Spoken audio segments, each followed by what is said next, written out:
মাত্র 2 মিনিটে নতুন এই পোর্টাল থেকে ফ্রেশ ডিবিটি লিঙ্ক করাতে পারবেন। শুধু তাই নয়, এক ব্যাংক থেকে অন্য ব্যাংকে ডিবিটি লিঙ্ক ট্রান্সফারও করাতে পারবেন। তবে আপনি কিভাবে অনলাইন থেকে ফ্রেশ ডিবিটি লিঙ্ক করাবেন এবং এক ব্যাংক থেকে অন্য ব্যাংকে ডিবিটি লিঙ্ক ট্রান্সফার করাবেন, সম্পূর্ণ অনলাইন পদ্ধতি আজকের ভিডিওর মাধ্যমেই জানতে পারবেন। তাই ভিডিওটি একদমই স্কিপ না করে ধৈর্য সহকারে শেষ পর্যন্ত দেখার অনুরোধ রইল। এছাড়াও যদি আপনি আমাদের চ্যানেলের নতুন দর্শক হয়ে থাকেন তাহলে অবশ্যই চ্যানেলটি সাবস্ক্রাইব করে রাখবেন। ভিডিওটি ফেসবুক থেকে দেখলে পেজটি অবশ্যই ফলো করে রাখবেন। তো আপনি যদি ফ্রেশ ডিবিটি লিঙ্ক করাতে চান আপনার কোনো এক ব্যাংক অ্যাকাউন্টে, অথবা যদি আপনি এক ব্যাংক থেকে অন্য ব্যাংকে ডিবিটি লিঙ্কটি ট্রান্সফার করাতে চান, সেক্ষেত্রে আপনাকে প্রথমে গুগলে আসতে হবে। গুগলে আসার পরে এখানে আপনাকে লিখতে হবে উমাং লিখে সার্চ করলে আপনারা ফার্স্টে এই ওয়েবসাইটটি পেয়ে যাবেন। তো ওয়েবসাইটে আপনারা ওপেন করবেন। ওয়েবসাইটটি ওপেন করার পরে এখানে আপনারা লগইন অ্যান্ড রেজিস্টার বাটন পেয়ে যাবেন। লগইন অ্যান্ড রেজিস্টার বাটনে ক্লিক করবেন। এরপরে আপনারা এখানে দুইটা অপশন দেখতে পেয়ে যাবেন। একটি হচ্ছে এখানে লগইন পেজ, মানে লগইন করতে পারবেন এখানে, আরেকটি হচ্ছে রেজিস্টার হেয়ার। তো যদি আপনি এই পোর্টালে রেজিস্টার না করে থাকেন, রেজিস্টার হেয়ারে ক্লিক করবেন। এখান থেকে আপনার যে বেসিক ইনফরমেশনগুলো রয়েছে সেগুলো দিবেন, তারপরে এখানে আপনি রেজিস্ট্রেশন করিয়ে নেবেন। রেজিস্ট্রেশন করে নেওয়ার পরে লগইন হেয়ারে যাবেন। এখানে আপনার মোবাইল নম্বর, আপনি যে এমপিন সিলেক্ট করবেন সেটি দিয়ে আপনি এখানে লগইন করতে পারেন। এছাড়াও আপনি লগইন উইথ ওটিপির মাধ্যমে কিন্তু এখানে লগইন করতে পারেন। এখানে মোবাইল নম্বর ইনপুট করে দেবেন, সেন্ড ওটিপিতে ক্লিক করবেন। আপনার মোবাইলে ওটিপি চলে যাবে। ওটিপি বসিয়ে এখানে ভেরিফাই ওটিপিতে ক্লিক করবেন। ভেরিফাই ওটিপিতে ক্লিক করার পরেই কিন্তু পোর্টালে আপনি সাকসেসফুলি লগইন হয়ে যাবেন। এবার পোর্টালে লগইন হয়ে যাওয়ার পরেই এখানে আপনারা সার্চ বার দেখতে পাবেন। এই সার্চ বারে এনপিসিআই লিখে আপনাকে সার্চ করতে হবে। তো এনপিসিআই লিখে সার্চ করার পরেই আপনারা এখানে দেখতে পেয়ে যাবেন ভারত আধার সিডিং ইনেবল নামে একটি অপশন দেওয়া রয়েছে। আপনারা কি করবেন, এখানে ক্লিক করবেন। এখানে ক্লিক করার পরে এবার আপনার সামনে দুইটি অপশন চলে আসবে। একটি হচ্ছে আধার সিডিং, দেখতে পাচ্ছেন পাশে নিউ লেখা রয়েছে, মানে নতুনলি এখানে অ্যাড করা হয়েছে, এবং এখানে দেখতে পাচ্ছেন অ্যাকাউন্ট ডিটেলস। তো এখানে আমি যাবো না, জাস্ট এখানে আধার সিডিং এটার উপরেই আপনাকে ক্লিক করতে হবে। তো আপনারা যখনই আধার সিডিং এর উপর ক্লিক করবেন তারপরেই সরাসরি নিয়ে চলে আসবে এই পেজে। তো এই পেজে আসার পরে আপনারা এখানে বেশ কয়েকটি অপশন দেখতে পেয়ে যাবেন। তার মধ্যে এখানে আপনারা প্রথমে একটি অপশন দেখতে পেয়ে যাবেন আধার সিডিং ডিসিডিং। তো আপনারা কি করবেন, আধার ডিবিটি ইনেবল বা আধার ডিবিটির জন্য অ্যাপ্লাই করার আগে আপনাকে দেখতে হবে যে আপনার আধার ডিবিটি অ্যাক্টিভ না ইনঅ্যাক্টিভ রয়েছে। সেটি দেখার জন্য আপনারা এখানে দেখতে পেয়ে যাবেন আধার ম্যাপেড স্ট্যাটাস। তো আপনারা এখানে ক্লিক করবেন। তারপরে আপনাকে আপনার 12 ডিজিট আধার নম্বরটি এখানে বসাতে হবে। আধার নম্বর এখানে বসিয়ে দেওয়ার পরে এখানে যে ক্যাপচার কোডটি আপনারা দেখতে পাচ্ছেন সেটি সেম টু সেম দেখে দেখে এখানে বসাবেন, চেক স্ট্যাটাসে ক্লিক করবেন। এরপরে আপনার সামনে ওটিপি ইনপুট করার জায়গা চলে যাবে। এবার আপনার আধার রেজিস্টার্ড মোবাইলে ওটিপি চলে যাবে, সেই ওটিপি আপনাকে এখানে ইনপুট করতে হবে। তারপরে আপনি এখানে কনফার্মে ক্লিক করবেন। কনফার্মে ক্লিক করার পরে এবার এখানে কিন্তু আপনাকে দেখিয়ে দেবে যে আপনার আধার ডিবিটি ইনেবল রয়েছে কিনা। যদি ইনেবল থাকে, ইনেবল ফর ডিবিটি লেখা থাকবে, কোন ব্যাংক অ্যাকাউন্টে ইনেবল রয়েছে সেটি এখানে দেখিয়ে দেবে।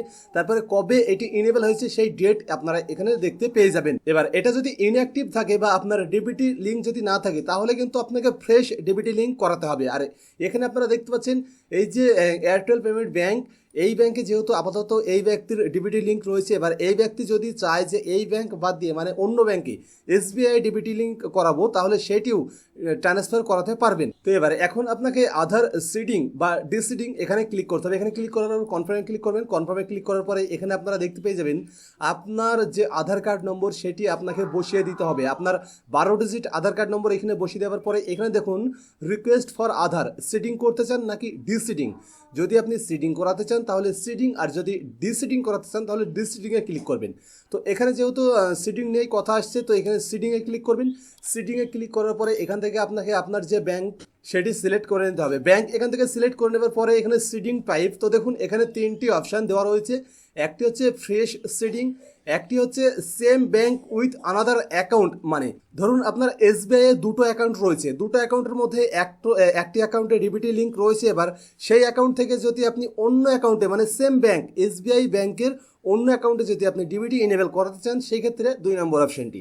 আর এখানে বলা আছে 3 নম্বরে from one bank to other bank, মানে যদি এক ব্যাংক থেকে অন্য ব্যাংকে, ধরুন এখন আপনার এসবিআই এ ডিবিটি লিঙ্ক রয়েছে, এবার আপনি চাইছেন যে এসবিআই এ আর ডিবিটি লিঙ্ক রাখবেন না, আপনি অন্য যেমন ধরুন পাঞ্জাব ন্যাশনাল ব্যাংকে ডিবিটি ইনেবল করাতে চান, সেক্ষেত্রে আপনাকে 3 নম্বর অপশনটি সিলেক্ট করতে হবে ডিবিটি ট্রান্সফারের জন্য, এক ব্যাংক থেকে অন্য ব্যাংকে ট্রান্সফারের জন্য।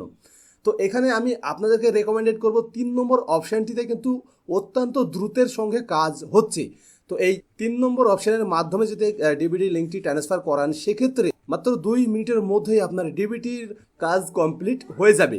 তো এখানে 3 নম্বর অপশনটি সিলেক্ট করবেন। এরপরে আপনার যে অ্যাকাউন্ট নম্বর সেটি আপনাকে এখানে ইনপুট করতে হবে। এখানে কনফার্ম অ্যাকাউন্ট নম্বর বসিয়ে দিতে হবে। তারপরে আপনারা এখানে একটি চেক দেওয়ার ঘর দেখতে পেয়ে যাবেন, এখানে চেক বক্সে ক্লিক করে দেবেন। এরপরে আপনারা এখানে দেখতে পেয়ে যাবেন যে একটি ক্যাপচার কোড দেওয়া রয়েছে, সেম টু সেম সেই ক্যাপচার কোডটি আপনারা এখানে ইনপুট করবেন। এরপর আপনারা সাবমিট অপশনে ক্লিক করবেন। সাবমিট অপশনে ক্লিক করার পরে আপনার সামনে এমন একটি মেসেজ চলে আসবে। এবার এখানে আপনাকে এগ্রি অ্যান্ড কন্টিনিউতে ক্লিক করতে হবে। তারপরে আপনার আধার রেজিস্টার্ড মোবাইলে ওটিপি চলে যাবে, সেই ওটিপি আপনাকে এই ওটিপির ঘরে ইনপুট করতে হবে। ওটিপি ইনপুট হয়ে গেলে আপনারা কনফার্ম অপশনে ক্লিক করবেন। কনফার্ম অপশনে ক্লিক করার পরে আপনার সামনে এমন একটি মেসেজ চলে যাবে। এবার এখানে বলা হচ্ছে your Aadhaar number is currently mapped to. তারপরে আপনার এখন আপাতত কারেন্ট যে ব্যাংকের ডিবিটি লিঙ্ক রয়েছে সেই ব্যাংকের যে নাম সেটি এখানে দেখিয়ে দেবে। তারপরে বলা হচ্ছে please check okay to proceed with, তারপরে ব্যাংকের নাম, মানে আপনি নতুন যে ব্যাংক অ্যাকাউন্টের ডিবিটি লিঙ্কটি করাতে চাইছেন সেই ব্যাংকের নামটি এখানে দেখিয়ে দেবে। এখানে আপনারা জাস্ট কনফার্মে ক্লিক করবেন। কনফার্মে ক্লিক করার পরে আপনাদের সামনে এমন একটি পেজ চলে যাবে। এবার এখানে যে একটি লোডিং বার দেখতে পাচ্ছেন এটা কিন্তু লোড হবে, সম্পূর্ণটা লোড হবে। এবার নিচে কি লেখা রয়েছে দেখুন, এখানে লেখা রয়েছে Aadhaar seeding is in pending status, kindly check after some time your reference number. তো এখানে যে রেফারেন্স নম্বরটি দেওয়া রয়েছে এটি আপনারা কপি করে নেবেন। আপাতত সেফটি পারপাসের জন্য এটি কপি করে নেবেন। তারপরে এই লোডিং বারটি সম্পূর্ণ লোড হতে দিবেন। আর এটি সম্পূর্ণ লোড হয়ে গেলেই আপনার ডিবিটি লিঙ্কের যে প্রক্রিয়া সেটি সাকসেসফুলি কমপ্লিট হয়ে যাবে, অর্থাৎ আপনার নতুন যে ব্যাংক সিলেক্ট করলেন সেখানে ডিবিটি লিঙ্ক হয়ে যাবে। এবার সাকসেসফুলি আপনার ডিবিটি লিঙ্ক হয়েছে কিনা সেটি চেক কিভাবে করবেন, সেটি চেক করার জন্য আপনারা এখানে পেয়ে যাবেন আধার ম্যাপেড স্ট্যাটাস, এখানে ক্লিক করবেন। এরপরে আপনার যে আধার কার্ড নম্বর সেটি আপনারা এখানে ইনপুট করে দেবেন। তারপরে এখানে যে ক্যাপচার কোডটি দেখতে পাচ্ছেন সেটি সেম টু সেম এখানে বসিয়ে চেক স্ট্যাটাসে ক্লিক করবেন। এরপরে আপনার আধার রেজিস্টার্ড মোবাইলে ওটিপি চলে যাবে, ওটিপি এখানে ইনপুট করে দেবেন। তারপরে আপনার এখানে কনফার্মে ক্লিক করবেন। তো কনফার্মে ক্লিক করার পরে আপনার সামনে এমন একটি পেজ চলে যাবে। এবার এখানে আপনারা এখানে দেখতে পেয়ে যাবেন যে ব্যাংকে আপনি ডিবিটি লিঙ্ক করালেন সেই ব্যাংকের নাম এবং এখানে ইনেবল ফর ডিবিটি। তারপরে যদি এখানে লাস্ট আপডেট ডেট লক্ষ্য করেন তাহলে দেখুন 15/5/2026, অর্থাৎ 15 তারিখে এই ডিবিটি আমি করিয়েছি এবং সেখান থেকেই কিন্তু আমি স্ক্রিনশটটি নিয়ে রেখেছি। তারপরে এখানে দেখতে পেয়ে যাবেন ম্যান্ডেট ডেট, সেটিও 15 মে 2026 দেখাচ্ছি। আজ হচ্ছে 17 তারিখ, আমি পরশুদিন করেছি তাই পরশুদিনের যে ডেট সেটি কিন্তু এখানে দেখাচ্ছে। তো এইভাবেই আপনি খুব সহজেই অনলাইন থেকে আপনি ফ্রেশ ডিবিটি লিঙ্ক করাতে পারবেন, এমনকি এক ব্যাংক থেকে অন্য ব্যাংকে ডিবিটি লিঙ্ক ট্রান্সফারও করাতে পারবেন। তো এই ছিল আজকের ভিডিও। তো আজকের ভিডিওটি কেমন লাগলো অবশ্যই কমেন্ট করে জানাবেন। যদি কোনো বিষয়ে আপনি জানতে চান সেটাও কমেন্টে জানিয়ে দেবেন। আর পরবর্তীতে এমনই গুরুত্বপূর্ণ ভিডিও দেখার জন্য চ্যানেলটি অবশ্যই সাবস্ক্রাইব করে রাখবেন, পাশের বেল আইকনটি অল করে রাখবেন। তার সঙ্গে যদি আপনি ভিডিওটি ফেসবুক থেকে দেখেন তাহলে অবশ্যই ফেসবুক পেজটিও ফলো করে রাখবেন। এছাড়াও ছোটখাটো নিত্য নতুন গুরুত্বপূর্ণ আপডেট আমরা আমাদের হোয়াটসঅ্যাপ এবং টেলিগ্রাম চ্যানেলে দিয়ে থাকি, সেখানেও আমাদের ফলো করে নেবেন। তো আজকের ভিডিও শুরু থেকে শেষ পর্যন্ত দেখার জন্য আপনাকে অসংখ্য ধন্যবাদ।